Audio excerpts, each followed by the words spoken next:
You don't deserve it anyway. Grandma would have wanted me to have it. Those were the words my brother Marcus said to me in the lawyer's office 3 months after our grandmother's funeral, and I will remember the casual cruelty in his voice for the rest of my life.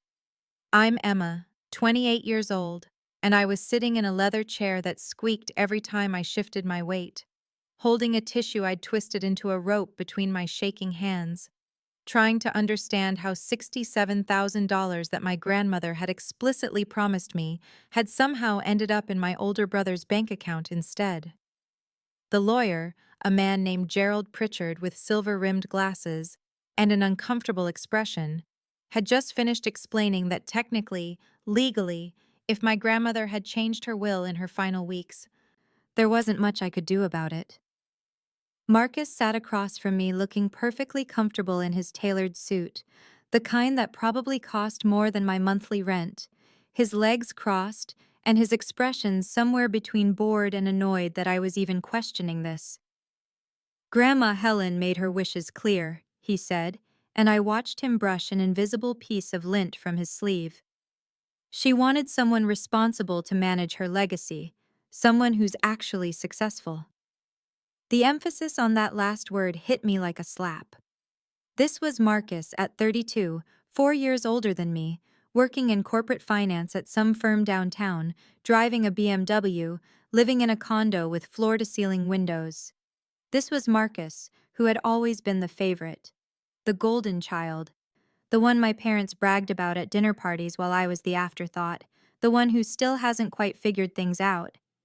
I worked at a nonprofit helping at-risk youth find job training, making $38,000 a year, and after my divorce 6 months earlier, I was drowning in $23,000 of debt that my ex-husband had left me with. Grandma Helen had known all of this. She'd held my hand in her hospital room 2 weeks before she died and promised me, "I'm taking care of you, sweetheart. You're going to be okay." I'd thought she meant the inheritance she'd told me about years earlier, the money she'd been saving, the nest egg that would give me a chance to breathe, to recover, to rebuild my life. But Marcus had been there too in those final weeks.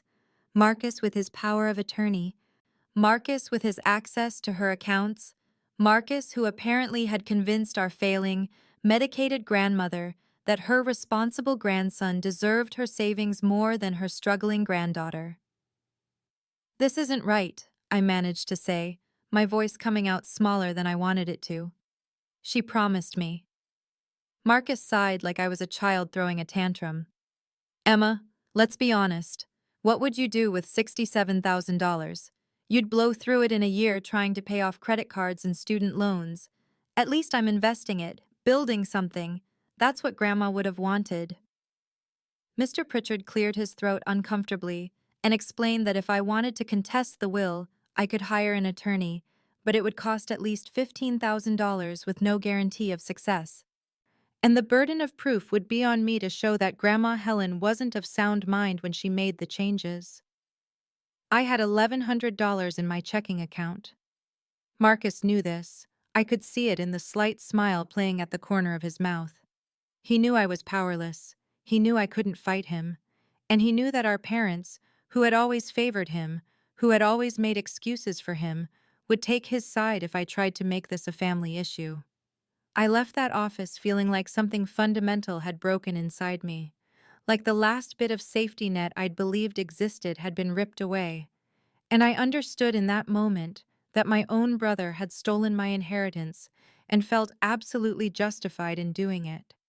My grandmother Helen was the only person in my family who ever made me feel like I mattered, and losing her had already torn a hole in my life before Marcus stole what she'd tried to leave me. Every Tuesday for the last 5 years, I'd driven to her small house on Maple Street with its blue shutters and the garden she could barely tend anymore, and we'd spend the afternoon together while she taught me things my mother had never bothered to pass down, recipes for her famous apple cake, stories about my grandfather who died before I was born, and the art of restoring old furniture that she'd learned from her own father during the Depression. During my divorce, when my ex-husband cleaned out our joint account and left me with all the debt from his failed business venture, Grandma Helen had been my lifeline, letting me cry at her kitchen table, telling me that I was stronger than I knew, that this wouldn't break me, that she'd make sure I landed on my feet. "I'm taking care of you, sweetheart," she'd said more than once, patting my hand with her papery fingers that were still surprisingly strong. "You won't have to struggle forever." She'd told me about the inheritance 2 years before she died. $67,000 she'd saved over decades, money from Grandpa's life insurance and her own careful management. And she'd been explicit that it was meant for me, to help me rebuild after the divorce had financially devastated me. But then she got sick, pancreatic cancer that moved fast, and in those final 6 weeks, Marcus had swooped in with his concerned son routine, taking time off work, managing her affairs, getting power of attorney to handle things while I was working double shifts at the nonprofit, trying to keep my head above water and visiting her every evening after work. I trusted him because he was my brother, because despite our differences and my parents' obvious favoritism, I'd never thought he would actually steal from me. The inheritance was supposed to be my chance to pay off the $23,000 in debt my ex had left me with. Debt from his business loans that I'd co-signed, debt from the credit cards he'd maxed out, debt that was following me around like a shadow, making it impossible to breathe. I was paying $900 a month just in minimum payments, living in a tiny studio apartment that cost $1,400 a month, trying to survive on what was left of my nonprofit salary after taxes, eating rice and beans most nights, wearing clothes from thrift stores, watching my checking account hover dangerously close to zero every month. My parents' response when I called them crying after that meeting with Mr. Pritchard was exactly what I should have expected. "Marcus knows what he's doing, Emma. Don't cause problems. You'll only make things worse for yourself." My mother's voice had been sharp with irritation, like I was being dramatic, like I was the problem for questioning the golden child's actions.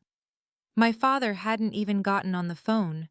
Mr. Pritchard had explained to me in that office, after Marcus left looking satisfied with himself, that technically what Marcus had done might be legal if Grandma had actually changed her will in those final weeks, if she'd been lucid enough for it to count.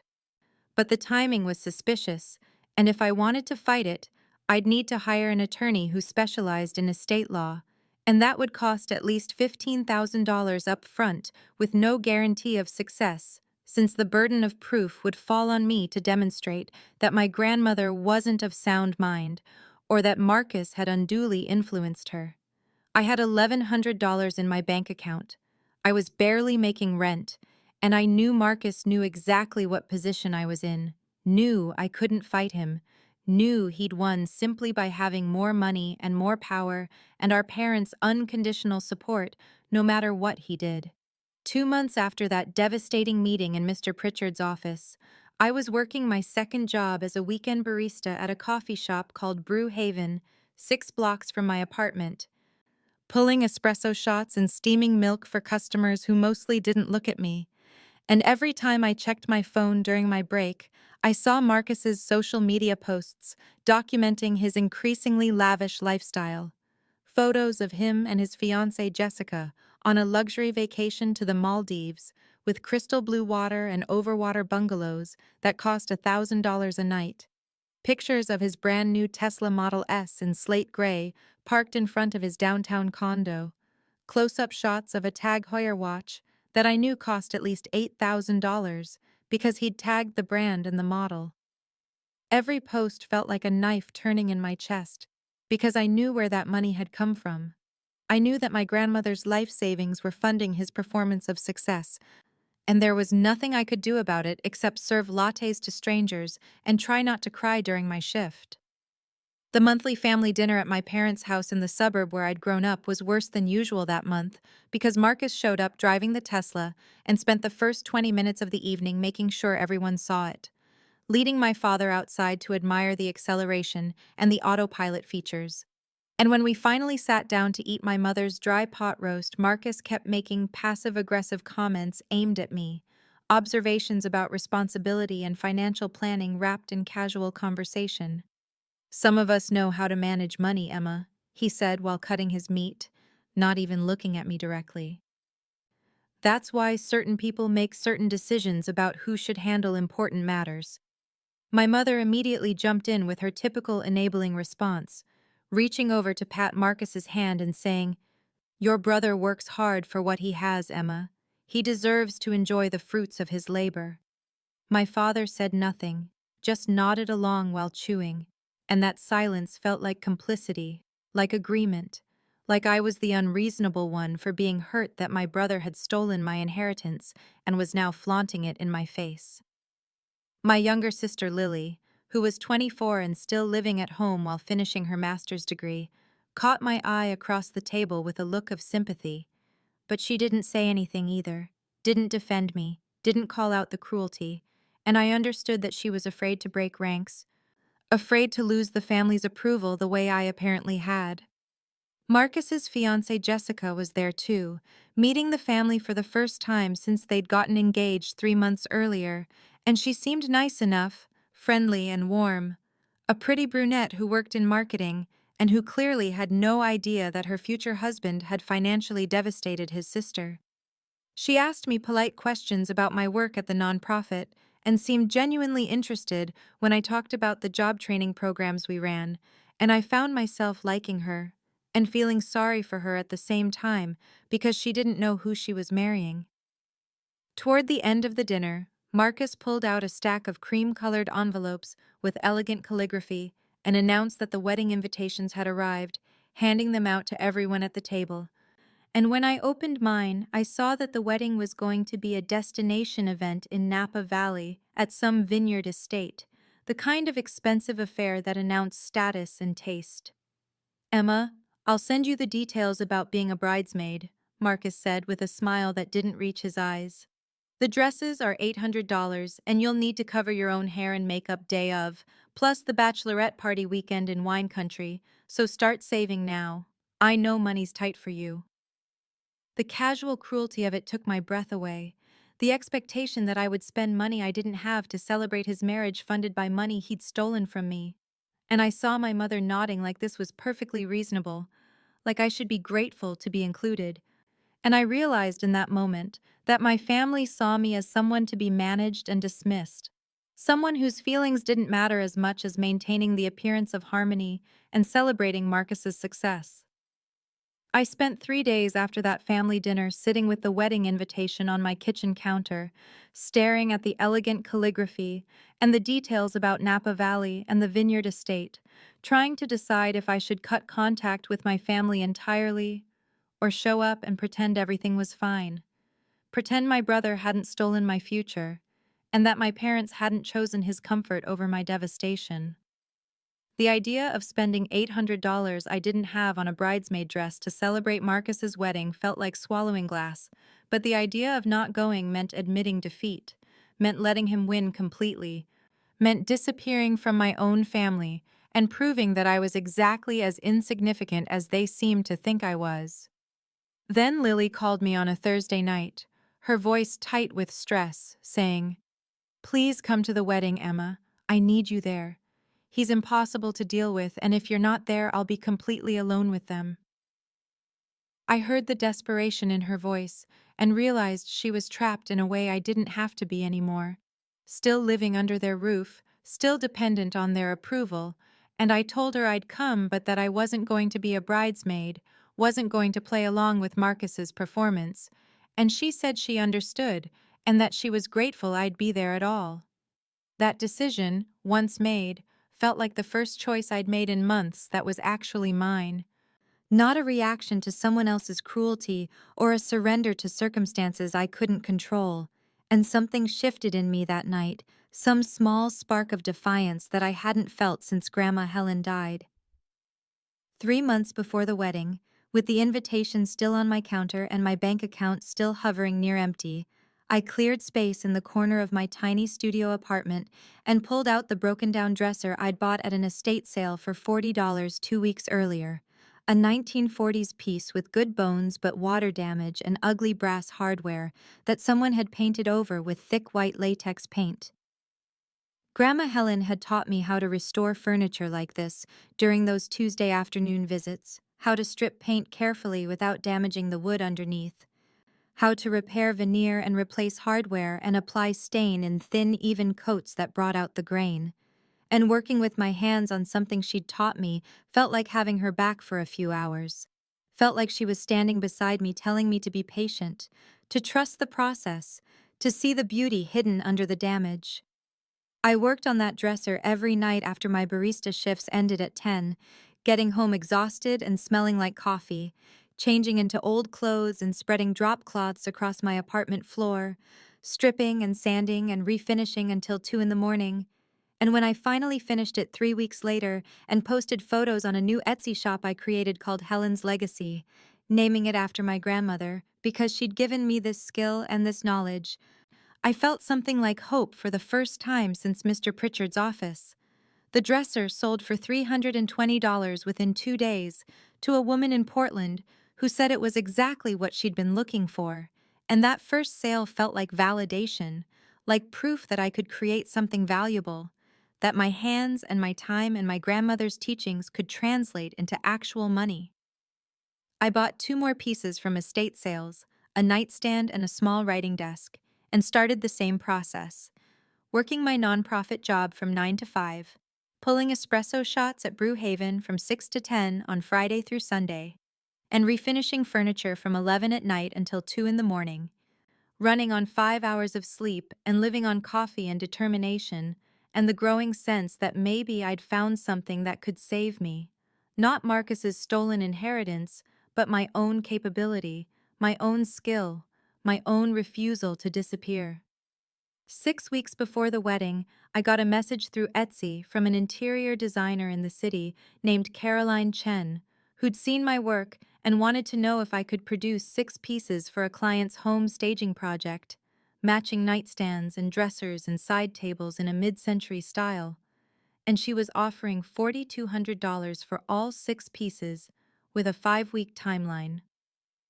I stared at that number, $4,200, more than I made in 2 months at the nonprofit, and I said yes before I could talk myself out of it, before I could doubt whether I was capable of delivering that much work that fast. And then I spent every available hour for the next 5 weeks creating those pieces. My apartment transformed into a workshop that smelled of stripper and stain and polyurethane, my hands constantly covered in fine sawdust. My body exhausted, but my mind clearer than it had been in months because I was building something, creating something, proving something to myself if no one else. 2 months before Marcus's wedding, with the $4,200 from Caroline Chen's staging project deposited in my bank account and the 6 pieces delivered on time, Caroline posted photos of my work on her Instagram feed, with tags linking back to Helen's legacy and describing the craftsmanship in glowing terms that made me blush when I read them.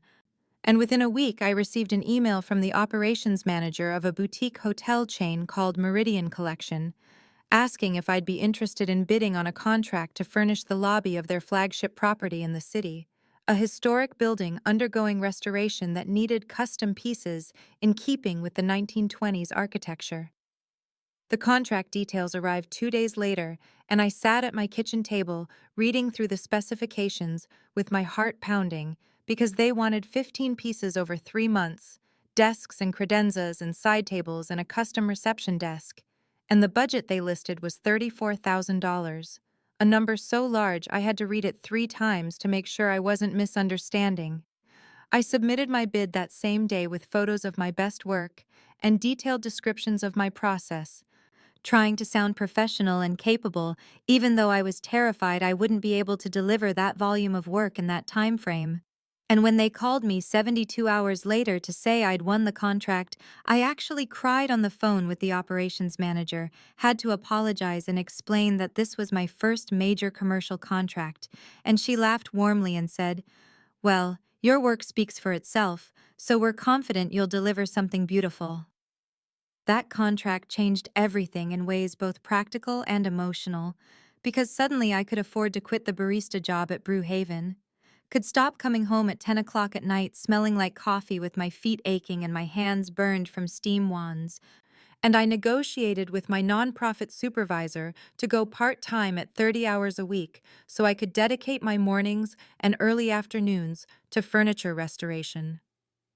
My tiny studio apartment became a full workshop with every available surface covered in tools and supplies, sandpaper and stain and brushes and hardware. My bed pushed into one corner and surrounded by pieces in various stages of completion. The windows always open to ventilate the chemical smells, and my neighbors probably wondering what I was doing in there at all hours.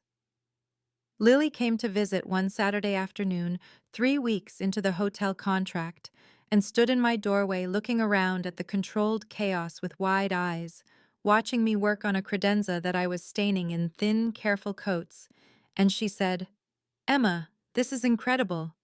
Does Marcus know you're doing this?" I kept my eyes on my work and told her no, told her I hadn't mentioned any of it to our parents or to Marcus, that as far as they knew, I was still struggling at my nonprofit job and barely making rent. And Lily asked why I was keeping it secret, and I said, because I don't want them to diminish it. I don't want Marcus making comments about hobby income or Mom suggesting I'm neglecting my real career. This is mine, and I'm protecting it until I'm ready to show them. She nodded slowly and sat down on my bed, careful not to disturb the stack of invoices and receipts I kept there. And we talked for an hour about the wedding and about Marcus's increasingly controlling behavior during the planning process, his obsession with impressing Jessica's wealthy family. And then Lily asked me gently if I was planning to do something at the wedding, if I was building all this success as some kind of revenge, and I told her honestly that I didn't know yet, that I was just trying to survive and build something good from the wreckage of the past year. 2 days after Lily's visit, I received a message through my business Instagram account from Marcus. Not a supportive brother message, but a mocking one, saying he'd noticed I had an Etsy shop and that it was cute that I was keeping busy with crafts. And attached to the message was a list of groomsmen for the wedding with a note that said, "Since you're too broke to be a bridesmaid, I thought you'd want to know who's in the wedding party so you're not confused about the ceremony." The casual cruelty of it was so perfectly Marcus that I almost laughed. This need to put me in my place even when I hadn't challenged him, and I read that message 3 times and then made my first payment toward my divorce attorney fees, $5,000 transferred directly from my business account to eliminate a chunk of the debt that had been hanging over me since the divorce was finalized 18 months earlier. My bank account was growing steadily, deposits from the hotel contract coming in as I completed pieces and submitted invoices. And every time I checked the balance, I thought about Grandma Helen and imagined what she would say if she could see me now, see me building something with the skills she'd taught me, thriving not because of the inheritance Marcus stole, but because of what she'd actually given me, the knowledge and the confidence that I could create value with my own hands. A celebrity interior designer named Marcus Chen, no relation to Caroline, found my work through the algorithm on Instagram and reached out about a project for a client's vacation home in the Hamptons, 6 pieces needed within 2 months, and I added that contract to my growing list of projects and felt something shift inside me, some fundamental understanding that this wasn't just survival anymore, wasn't just a way to pay bills, but an actual business with momentum and potential, and a future I was building one piece at a time. 1 month before Marcus's wedding, I checked my business account on a Tuesday morning while sitting at my kitchen table with coffee, going cold in my favorite mug, the one Grandma Helen had given me with painted violets on the side, and I stared at the number on the screen for a full minute because the total revenue from Helen's legacy had reached exactly $67,000, the precise amount Marcus had stolen from me, and something about that symmetry felt like a sign, like Grandma Helen reaching across whatever divide separates the living from the dead to tell me that I'd proven something important, that I'd earned back not just the money, but something more fundamental about my own worth and capability. The decision crystallized in that moment as I sat there with morning light coming through my apartment windows and furniture pieces in various stages of completion surrounding me, and I knew with absolute certainty that I was going to Marcus's wedding and that I was bringing proof of what I'd accomplished. Not to be cruel, but because I was done hiding, done shrinking, done letting my family's narrative about struggling Emma define who I was in the world. 3 days later, the Meridian Collection hotel chain posted a featured article on their website about the lobby restoration project with photographs of my custom pieces and a full profile about Helen's legacy, describing my process and my inspiration and the way I'd honored traditional craftsmanship while creating pieces that felt fresh and contemporary. And that article got picked up by a local magazine called City Arts that reached out asking if they'd be willing to do a longer interview about my business for their Rising Artisans feature. I said yes and spent 2 hours talking to a journalist named Patricia, who asked thoughtful questions about Grandma Helen and about starting a business while working 2 jobs and about what it meant to revive traditional furniture restoration in an age of mass production and disposable design. And when the article was published 2 weeks before the wedding with beautiful photographs of my work and quotes about honoring my grandmother's legacy, I bought 3 copies of the magazine and brought one to the monthly family dinner at my parents' house. My mother was setting the table when I arrived, and she looked surprised to see me because I'd been skipping dinners for the past month, too busy with work and too tired of the passive-aggressive comments about my financial situation.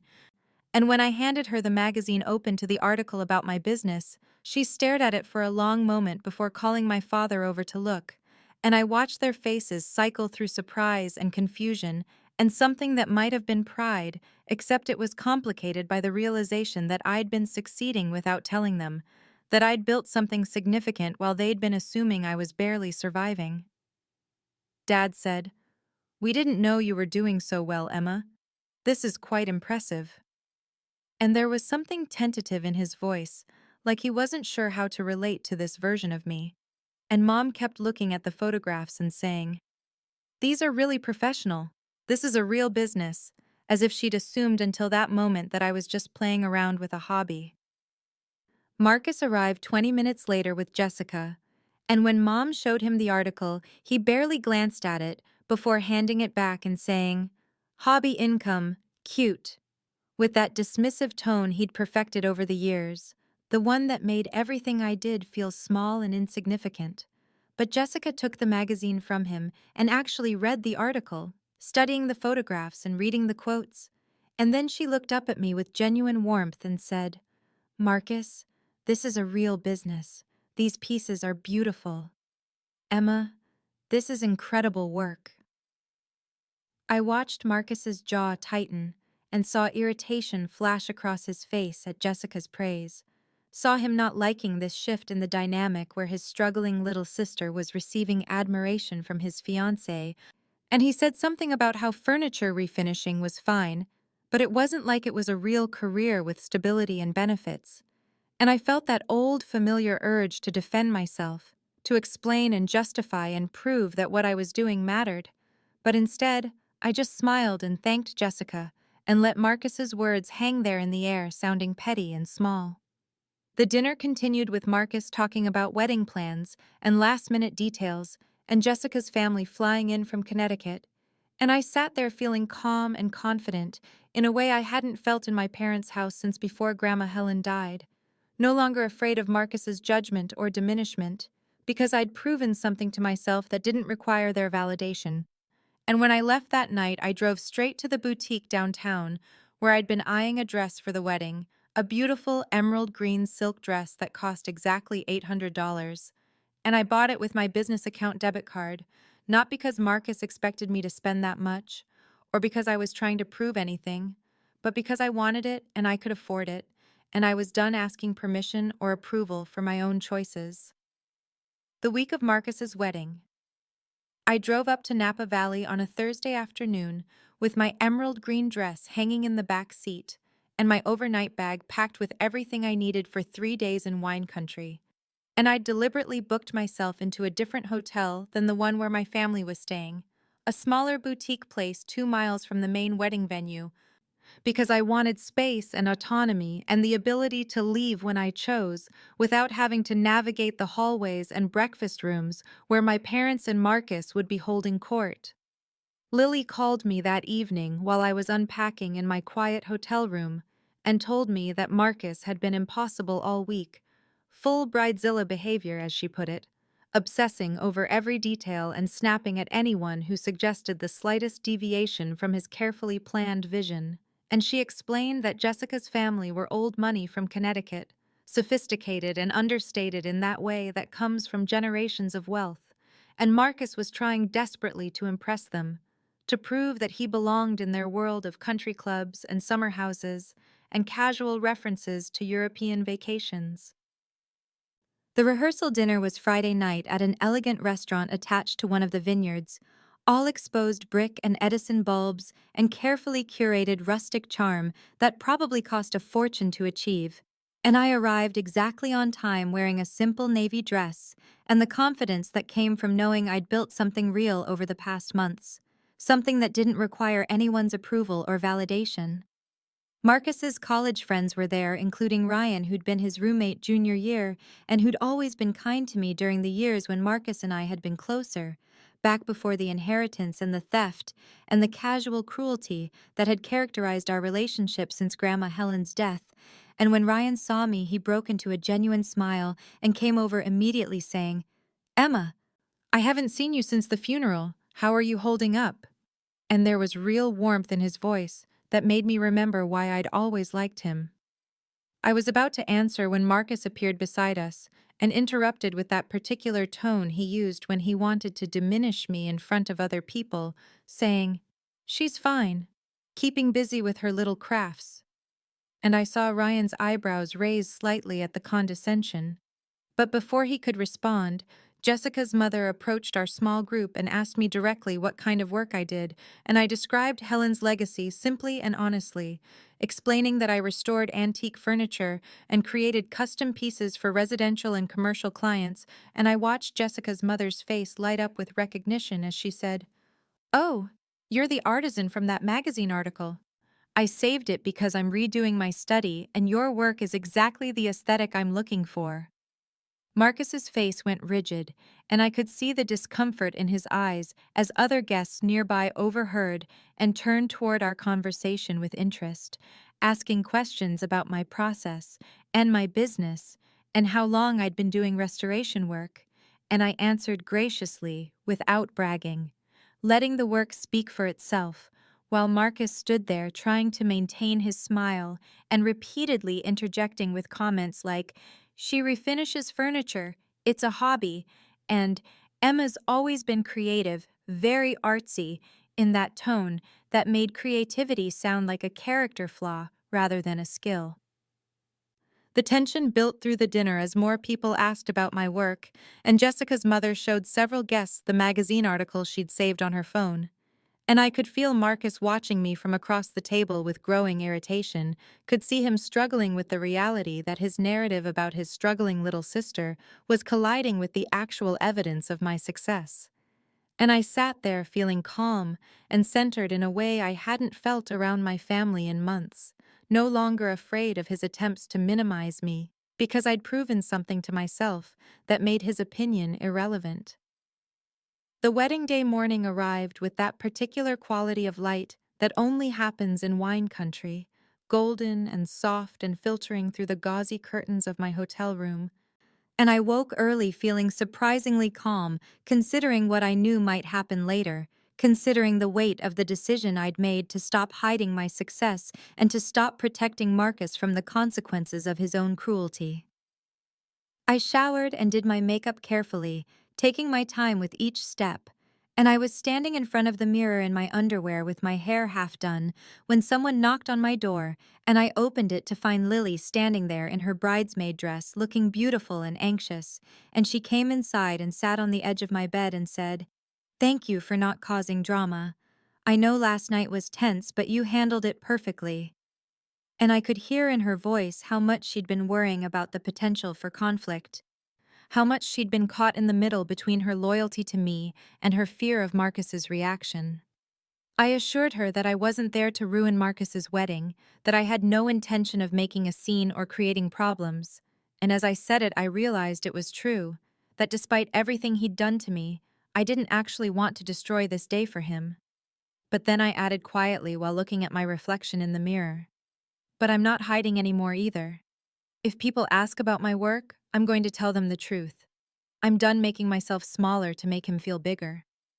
Lily nodded and hugged me, and then left to join the bridal party, and I finished getting ready alone, stepping into my emerald green dress and fastening the delicate clasp on the necklace I'd inherited from Grandma Helen. A simple gold chain with a small pendant that she'd worn every day of my childhood. The ceremony was held in a vineyard at 3 in the afternoon with rows of white chairs set up between the grapevines and an arch covered in white roses and greenery at the front. And I sat near the back on the bride's side because I'd known Jessica longer than most of Marcus's friends had, and I watched my brother marry this woman he'd been with for 2 years, this person who seemed genuinely kind, and who had no idea that the man she was pledging her life to had stolen from his own sister and felt no remorse about it. The ceremony was beautiful in that generic way that expensive weddings are, with a officiant who spoke about love and commitment and partnership, and I felt complex emotions sitting there in the warm afternoon sun.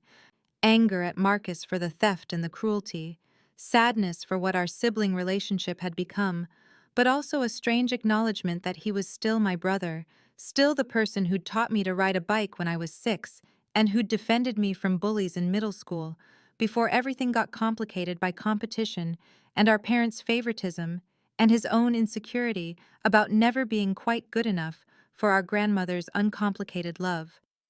The reception began immediately after the ceremony in an elegant barn that had been converted into an event space.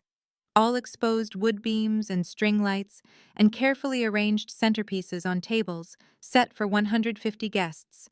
And I found my assigned seat at a table with distant cousins and family friends, including Robert, who was my father's business partner, a man in his late 50s who I remembered vaguely from childhood barbecues and holiday parties. Robert recognized me immediately and asked about my life and my work, and when I described Helen's legacy, he leaned forward with genuine interest and explained that he owned several commercial properties in the downtown area and had been looking for the right artisan tenant for a retail space he'd recently renovated. And we talked about square footage and lease terms and foot traffic, while I felt a growing sense of surreal disbelief that networking opportunities were falling into my lap at my brother's wedding. Marcus made his rounds through the reception, doing that thing grooms do, where they stop at each table to greet guests. And when he reached our table, he put his hand on my shoulder with performative brotherly affection and said to the group, "My sister Emma, she's between things right now, but we're all rooting for her." And I felt Robert stiffen beside me before he corrected Marcus pleasantly, but firmly, saying, "Actually, we were just discussing her thriving furniture restoration business. Quite impressive work from what she's described."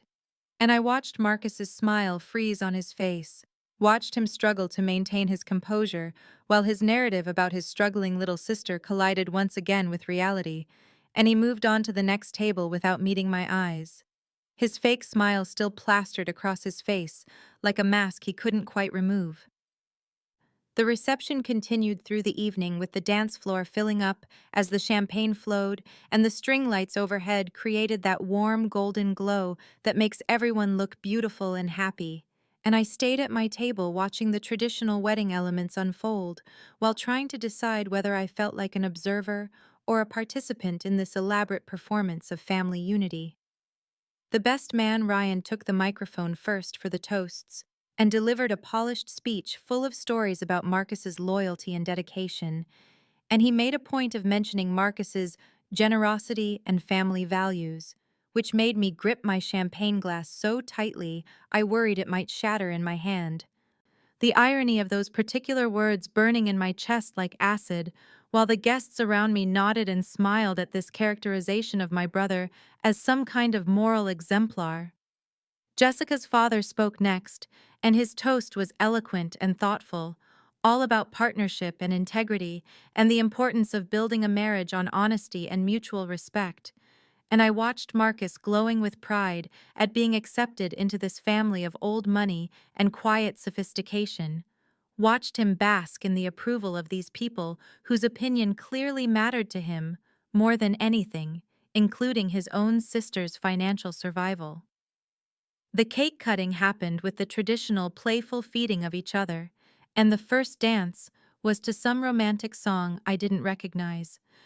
And through it all, I sat at my table, making polite conversation with Robert about commercial real estate and lease terms, while another part of my mind kept circling back to the question of whether I was really going to stay quiet, whether I was really going to let Marcus's narrative about Grandma Helen and family legacy stand unchallenged.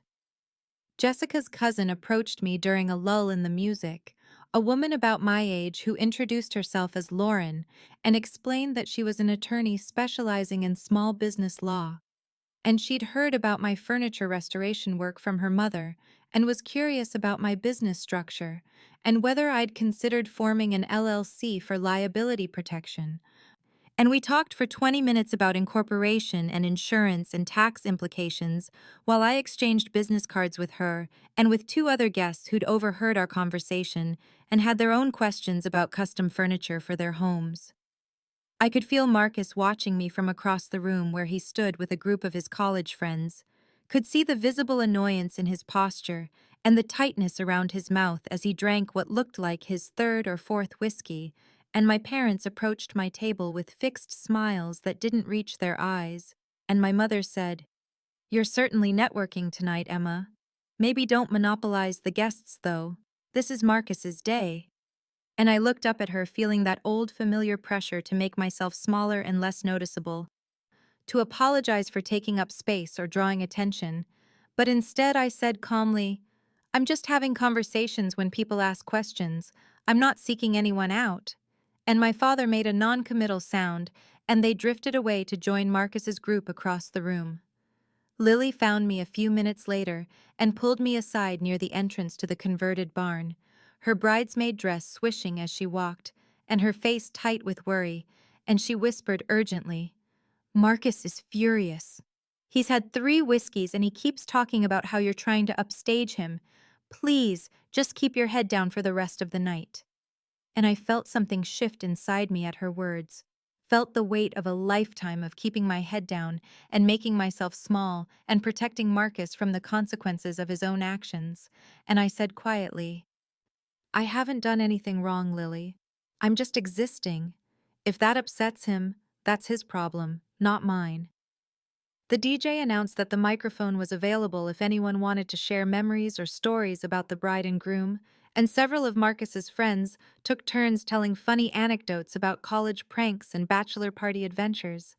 And I sat at my table feeling my heart rate accelerate because I could sense what was coming, could feel the momentum building towards something I couldn't quite name but knew would be significant. And then Marcus stood up and walked toward the DJ booth with that particular confidence that comes from whiskey and vindication and the belief that you've gotten away with something.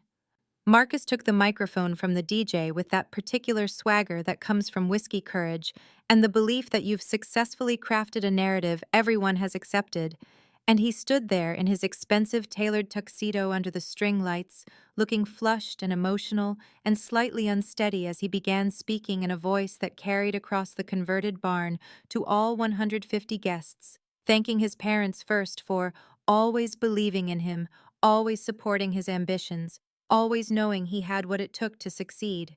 And I watched my mother dab at her eyes with a napkin while my father nodded with satisfaction at this public acknowledgement of their parenting. Then Marcus shifted his attention to thanking Grandma Helen's memory, and I felt my entire body tense as he said, "My grandmother knew I'd make her proud. She knew I'd honor our family's legacy." And my hands clenched into fists under the table so tight that my nails dug into my palms, leaving little crescent marks that would still be visible the next morning. But I stayed quiet and still while Marcus continued talking about legacy and trust and family values. He went on, his words getting slightly slurred around the edges as the whiskey worked through his system. "Grandma Helen trusted me to carry on the family legacy of success, to be the one who understood what it meant to build something real." And this was a direct reference to the inheritance without actually naming it, a way of justifying what he'd done to anyone who might know the full story while maintaining plausible deniability to everyone else. and I could see my parents nodding along as if this were perfectly reasonable. Marcus's voice took on an edge that I recognized from a lifetime of his subtle put-downs as he said, "Some people are dreamers and some are doers," and Grandma knew the difference. She knew who had the vision and the capability to take gifts and turn them into something bigger. And his eyes flickered toward me for just a second, just long enough for me to know that these words were aimed directly at me, were meant to justify his theft by framing it as some kind of wise resource allocation that Grandma Helen had supposedly endorsed. Jessica was sitting at the head table, looking increasingly uncomfortable, and I could see her shifting in her seat and glancing between Marcus and me, as if she could sense the undercurrent of cruelty in his words, even if she didn't understand the full context. And her expression was troubled in a way that suggested some part of her was recognizing something about her new husband that didn't align with who she thought she'd married. Marcus gestured toward Jessica with his whiskey glass and said, "I've used the gifts I've been given wisely, invested in my future, in our future together." And Jessica forced a smile that looked painful, and several guests who didn't know any better applauded politely, while I sat frozen at my table feeling like I might shatter into pieces, or catch fire, or simply cease to exist under the weight of this injustice. My breaking point was approaching like a train I could hear in the distance but couldn't yet see, and Ryan, who was sitting near the head table, caught my expression, and I watched his face shift from celebratory to concerned as he seemed to recognize that something was very wrong, that the undercurrent everyone was sensing had a specific source and target. Marcus sat down looking triumphant and self-satisfied, raising his glass to accept congratulations from the people around him, and the DJ started to transition back to music as if the speech portion of the evening had concluded, and I felt my heart pounding so hard I could hear it in my ears, could feel it in my throat. And before I could talk myself out of it or consider the consequences, I stood up from my seat with my legs shaking, but my resolve suddenly crystallized into something hard and unbreakable. Lily was sitting 2 tables away, and she noticed me standing and rushed over to grab my hand, whispering urgently, "Emma, what are you doing? Please don't make a scene." But I gently extracted my hand from hers and walked toward the DJ booth, feeling like I was moving through water, and when I reached the young man with the headphones, I said clearly enough for nearby guests to hear, "May I say something?" The DJ looked uncertain and glanced toward the head table, where Marcus had half risen from his seat, with an expression of alarm spreading across his flushed face, but I kept my eyes steady and repeated quietly, "May I please say something?" And the young man with the headphones nodded and handed me the microphone, while the murmur of conversation in the converted barn gradually faded to silence as 150 guests turned their attention toward me standing there in my $800 dress that I'd chosen myself with money I'd earned myself, and I took a deep breath, feeling my heart hammering against my ribs, but my hands surprisingly steady as I raised the microphone and said in a voice that carried clear and calm across the space, "I'd also like to thank Grandma Helen." I watched Marcus's expression shift from smug satisfaction to sharp alertness as he registered that I was speaking, and I continued before anyone could interrupt. 3 months after her funeral, I learned that the $67,000 she left me in her will had been redirected to my brother. And the effect of these words was immediate and electric, with audible gasps rippling through the crowd, and my parents both standing up from their seats near the head table, and my mother's voice rose sharp and desperate. "Emma, this isn't the time or place for this." But I kept my eyes forward and my voice steady as I said, "I was told I didn't deserve it, that Grandma had changed her mind about leaving it to me." I could see Jessica's face transform from confused discomfort to shocked understanding as she turned to stare at Marcus, and I pressed on feeling like if I stopped now I would lose my courage entirely. I was $23,000 in debt from my divorce.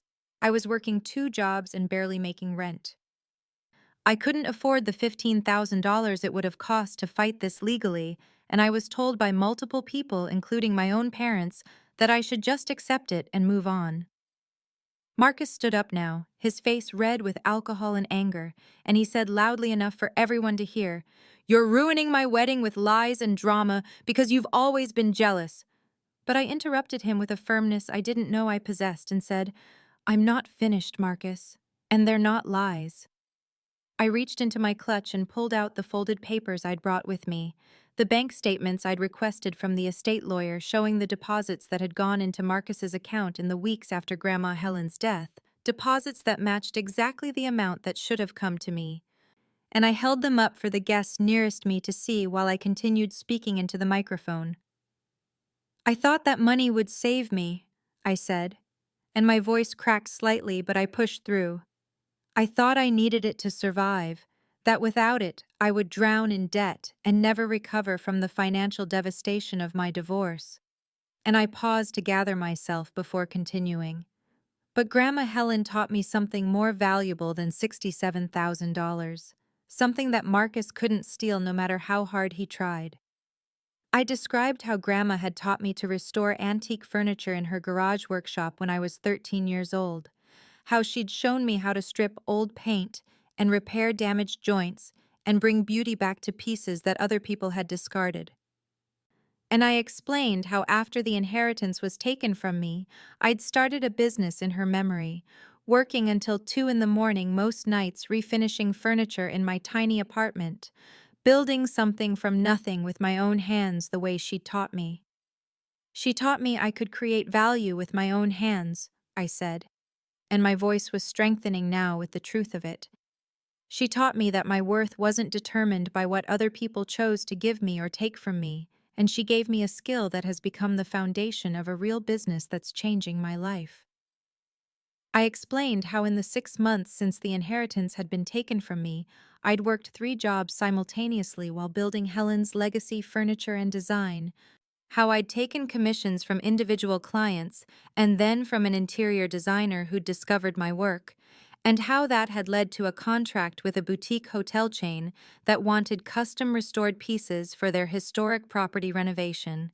And I listed actual numbers because the specificity mattered, because vague claims could be dismissed, but concrete facts demanded acknowledgement.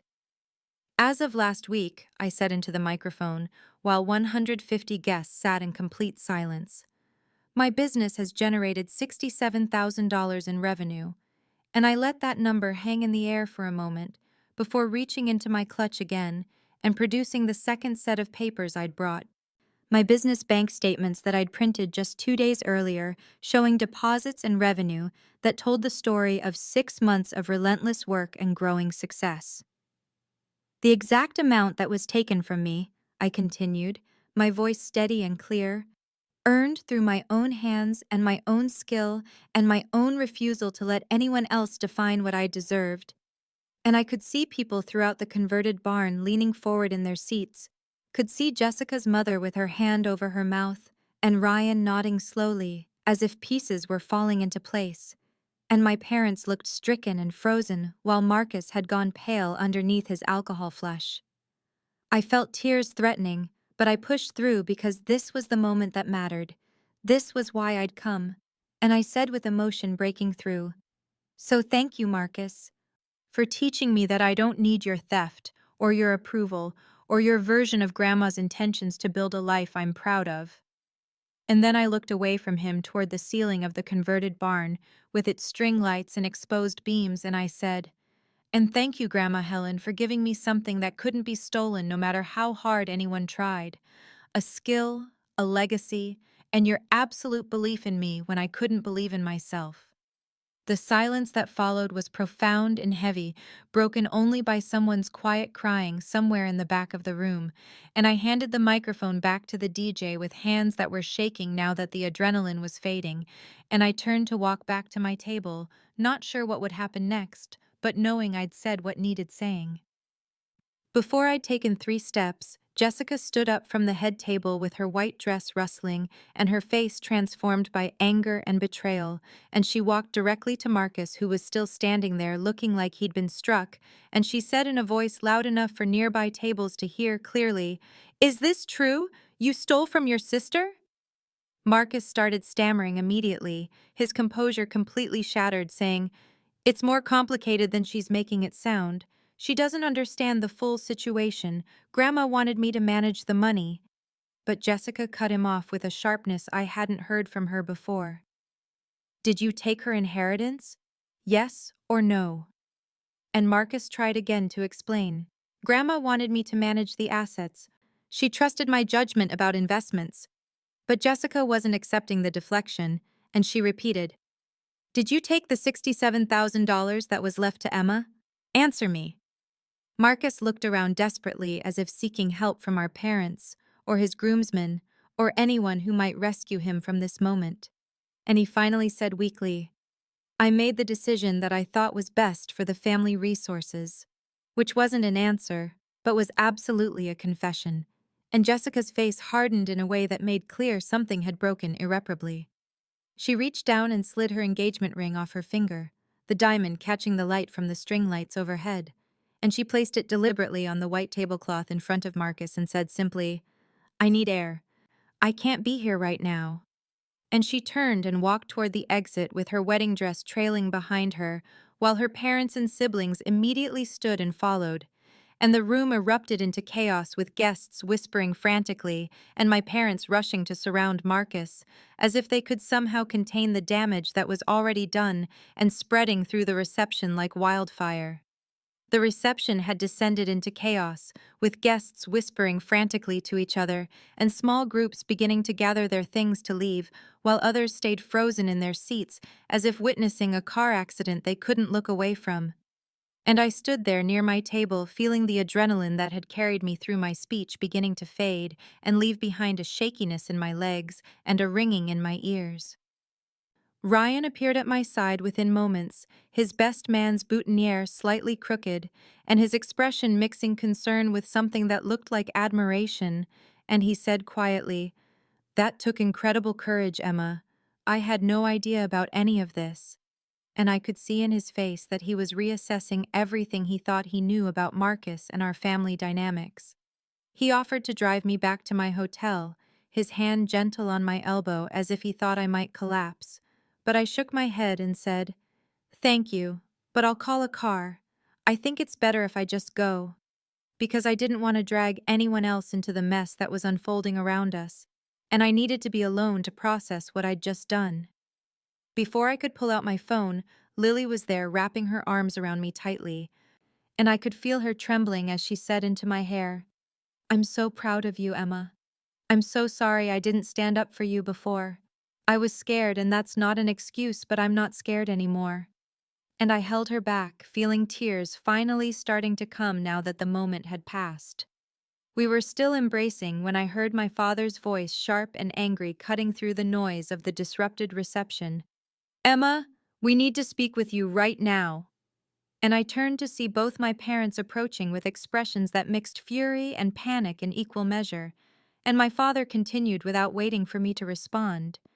"You've embarrassed this entire family in front of 150 people. What were you thinking?"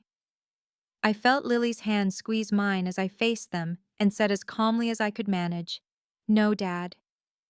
Marcus embarrassed this family when he stole from me. I just told the truth about what he did." And my mother's face crumpled as she said through tears, "You've ruined your brother's marriage before it even started. His wife just walked out on their wedding day. How could you be so cruel?"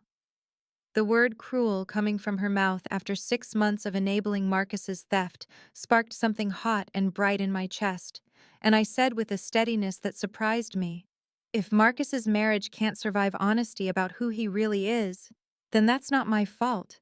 And honestly, Jessica deserves to know before she legally ties herself to someone who would steal from his own sister." And my father stepped closer with his voice dropping to a harsh whisper meant only for us to hear. "You need to leave. Now. You've done enough damage, and your presence here is making everything worse." I looked at both of them and realized that even now, even after everything I'd revealed, they were more concerned with Marcus's embarrassment than with the fact that he'd stolen $67,000 from me when I was drowning in debt. And I said simply, "I'm already going. I said what I came to say." and I pulled my clutch from my chair and turned toward the exit, with Lily still holding my hand. I had to collect my wrap from the coat check near the entrance, and as I was waiting, Marcus appeared blocking my path to the door with his tie loosened and his face blotchy with alcohol and emotion, and he started to say, "You vindictive." But I cut him off before he could finish the insult, saying, "I'm not vindictive, Marcus. If I were vindictive, I would have exposed what you did months ago in front of the whole family. I would have posted it on social media. I would have told Jessica before she spent tens of thousands of dollars on this wedding." I watched his mouth open and close as he searched for a response, and I continued, "I'm done letting you define my worth or control the narrative about who I am and what I deserve. I hope you and Jessica work this out. I really do, because despite everything, you're still my brother." And I meant it even though it hurt to mean it. "But I won't be at family dinners anymore. I won't be at holiday gatherings, not until you make this right and return what you took from me." He stood there swaying slightly, and for a moment I thought he might try to physically prevent me from leaving. But then he stepped aside, and I walked past him into the cool Napa Valley night, where my rideshare was already pulling up the gravel drive with its headlights cutting through the darkness. And I got into the back seat and watched the converted barn with its string lights and its chaos recede through the rear window as we drove away. The following morning, I checked out of my hotel with hands that were steadier than I'd expected them to be, and I was loading my small suitcase into my rental car when my phone rang with Lily's name lighting up the screen, and when I answered, she said without preamble, "Jessica called off the wedding. She and her entire family checked out of their hotel around midnight and drove back to San Francisco." And there was a pause before she added, "Marcus is devastated. Mom and Dad are saying this is all your fault." I stood there in the hotel parking lot with the Napa Valley sun warm on my shoulders and felt a complex mixture of guilt and vindication and sadness. And I asked, "How is he?" Because despite everything, Marcus was still my brother, and Lily said, "He's a mess. But Emma, I need you to know that I'm on your side. What you did was right. He stole from you, and someone needed to say it out loud." And her words settled something in my chest that had been uncertain since I'd walked out of that reception the night before. The drive back home took 6 hours, and I spent most of it replaying the previous night in my mind, wondering if I could have handled it differently, wondering if the public confrontation had been necessary or if I'd been cruel. But by the time I pulled into my apartment complex, I'd made peace with my choices, because the truth was that I'd tried handling it privately for 6 months, and nothing had changed, except that Marcus had gotten more bold about flaunting what he'd taken. The week after the wedding felt surreal as I returned to my workshop apartment and fell back into the rhythm of sanding and staining and varnishing pieces that were waiting for completion, and the familiar work felt like a sanctuary after the emotional chaos of Napa Valley, and I found myself talking to Grandma Helen the way I used to when she was alive, telling her about what had happened and hoping she understood why I'd done what I'd done. On Wednesday afternoon, I was applying the final coat of finish to a dresser when I noticed my phone blinking with a voicemail. And when I listened to it, I heard Robert's voice, my father's business partner who'd sat at my table during the reception, and he said, "Emma, I've been thinking about our conversation about retail space. I have a property on Maple Street that's been vacant for 3 months, and I think it would be perfect for your business. Let's talk numbers." And he left his direct line. An email came through that same evening from the attorney who'd been Jessica's cousin, the one I'd exchanged business cards with during the reception. And she wrote that she'd been thinking about my situation and wanted to discuss legal options for recovering the inheritance. And she mentioned that another guest from the wedding, an attorney named Patricia Chen, who'd apparently witnessed the entire confrontation, had reached out to her offering to take my case pro bono because she'd been moved by my courage and disgusted by Marcus's theft.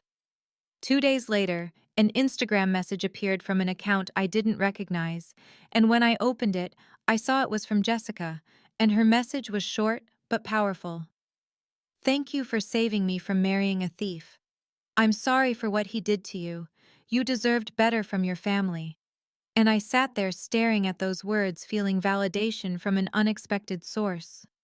The attorney Patricia Chen moved quickly once I agreed to let her represent me, and within 2 weeks, a legal letter had been drafted and sent to Marcus demanding repayment of the full $67,000 plus interest. And the letter laid out the evidence of his manipulation of Grandma Helen's finances during her final weeks, and made clear that if he didn't agree to a repayment plan, we would pursue legal action that would likely result in criminal charges for elder financial abuse and fraud. My parents called 3 times in 2 days begging me to drop the legal action, and my mother kept saying, "He's been through enough, Emma. His fiancée left him, he's humiliated, everyone knows what happened. Haven't you punished him enough?" But I held firm and said, "This isn't about punishment. It's about him returning what he stole. He can pay me back in installments if he can't do it all at once, but I want what's mine." And my father tried the guilt approach, saying I was tearing the family apart, but I reminded him that Marcus had done that when he'd stolen from me, and they'd enabled it by telling me not to cause problems. Marcus's attorney reached out to Patricia within a week with a proposed settlement, $1,000 per month for 67 months, and while it meant I wouldn't see the full amount returned for more than 5 years, the monthly payments felt like acknowledgement and accountability in a way that mattered, so I agreed. The first check arrived on a Tuesday afternoon 3 weeks after the wedding that never was, a plain white envelope with no return address, and nothing inside except the check itself made out for exactly $1,000. No note, no apology, just the payment, and I deposited it into my business account and felt something that wasn't quite closure, but was perhaps the beginning of it.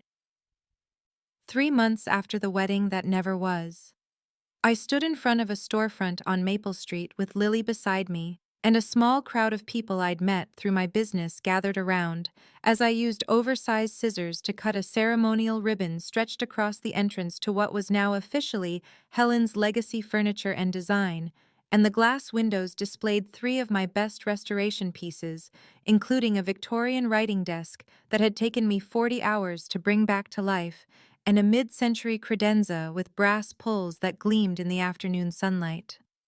Robert had given me a lease rate that was more than fair, and had even helped me negotiate with contractors to build out the space properly, with good lighting and a small workshop area in the back where I could do detailed finishing work. And the front room had been transformed into a showroom that felt both professional and warm, with sage green walls and refinished hardwood floors that Lily had helped me sand and seal over 3 long weekends. The grand opening had drawn about 30 people, including several of the clients I'd worked with over the past months, the interior designer who'd given me my first big break, and 2 journalists from local lifestyle blogs who'd heard about my story and wanted to feature the shop. And I gave a short speech thanking everyone, and especially thanking Grandma Helen, whose teaching and belief in me had made all of this possible. And I had to pause for a moment to collect myself when my voice threatened to break. My business had continued to grow steadily since the Napa Valley disaster, with new clients finding me through word of mouth and through the social media presence I'd finally learned to manage properly, and I'd reached the point where I couldn't keep up with orders by myself. So 2 weeks before the grand opening, I'd hired my first employee, a woman named Sarah, who was 34 and rebuilding her life after leaving an abusive marriage, and who had responded to my job posting with a resume that showed she'd worked in her father's carpentry business for years before her ex-husband had isolated her from her family.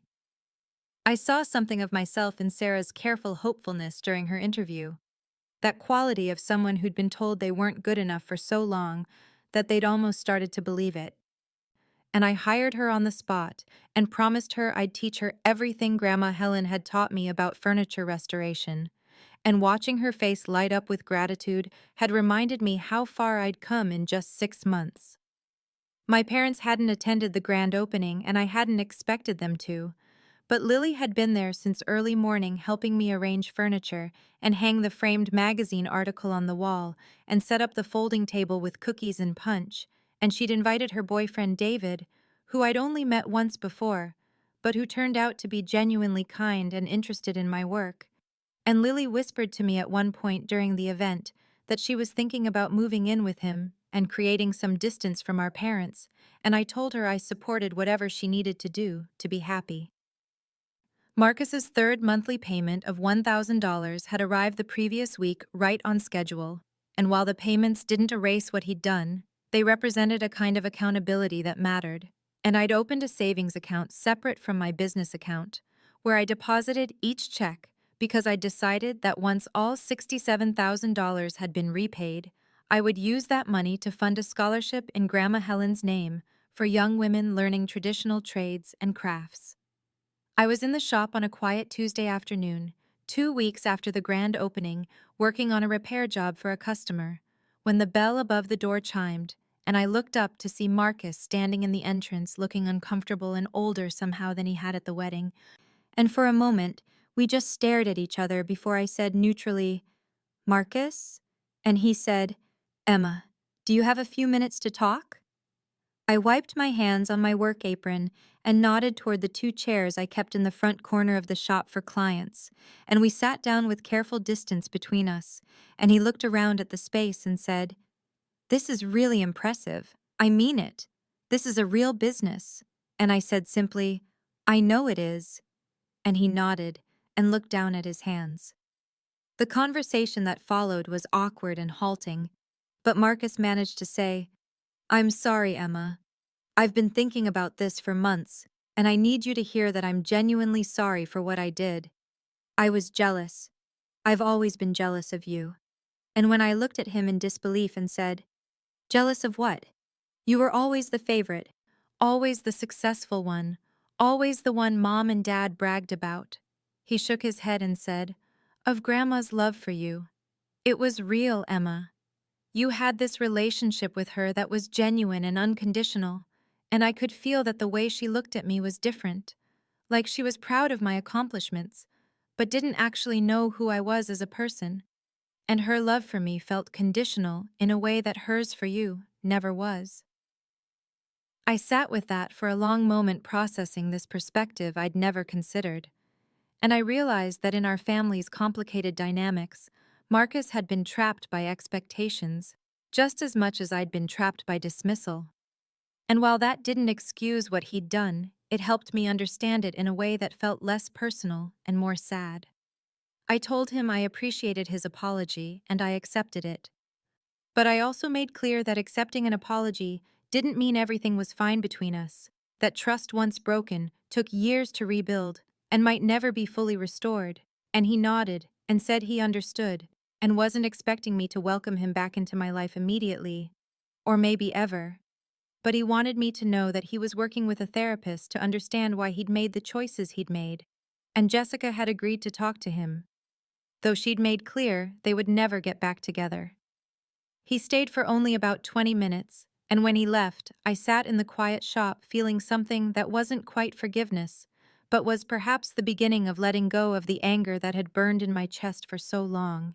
And I realized that holding on to that anger had been giving Marcus power over me even after I'd exposed what he'd done. And I was tired of letting him take up space in my emotional life. The following Saturday morning, I drove to the cemetery where Grandma Helen was buried in a peaceful section under an old maple tree, and I'd brought with me a framed photograph of my shop's sign, Helen's Legacy, in elegant script letters that I'd had custom made, and I propped it against her headstone and sat down on the grass beside her grave and talked to her the way I used to talk to her in her kitchen while we worked on furniture together. I told her about the business and about standing up to Marcus and about learning that I didn't need anyone's approval or anyone's money to build something meaningful. And I said, "I did it, Grandma. Not with the money Marcus took, but with what you actually gave me, the skills and the confidence and the knowledge that I was worth believing in." And I felt the morning sun warm on my shoulders and heard birds singing in the maple tree above me and felt a peace that I hadn't felt since before she'd died. I realized sitting there that the real inheritance had never been the $67,000 at all, that what Grandma Helen had given me was infinitely more valuable than any amount of money because she'd given me the ability to create value with my own hands, and the unshakable knowledge that I was worthy of love and respect and success, regardless of what anyone else thought. When I returned to the shop that afternoon, there were two customers waiting outside the locked door, a young couple who'd seen my work online and wanted to commission a custom dining table for their first house. And as I unlocked the door and welcomed them inside and listened to them describe their vision, I felt the deep satisfaction of work I loved and a life I'd built on my own terms through my own effort. The business continued to grow steadily over the following weeks, with Sarah proving to be not just a capable employee, but a genuinely talented artisan who brought her own ideas and skills to our projects. And I gave her a raise after just 6 weeks because I remembered what it felt like to struggle financially, and I wanted to build the kind of business where people were valued and compensated fairly. Lily visited every Wednesday evening, and we developed a tradition of ordering takeout and eating in the shop's back workshop while I worked. And she told me about her week and her plans to move in with David and her ongoing complicated relationship with our parents, who still seemed unable to acknowledge that they'd enabled Marcus's theft and dismissed my pain. I didn't attend family dinners anymore, and I'd stopped responding to my mother's texts, asking when I'd be ready to move past this and be a family again. Because I'd realized that being family didn't mean accepting mistreatment or pretending everything was fine when it wasn't. And real family meant people who saw your worth and celebrated your success and stood by you when things were hard. And by that definition, Lily was my family, and Grandma Helen had been my family, and maybe someday my parents could be again if they ever chose to do the work of understanding what had actually happened.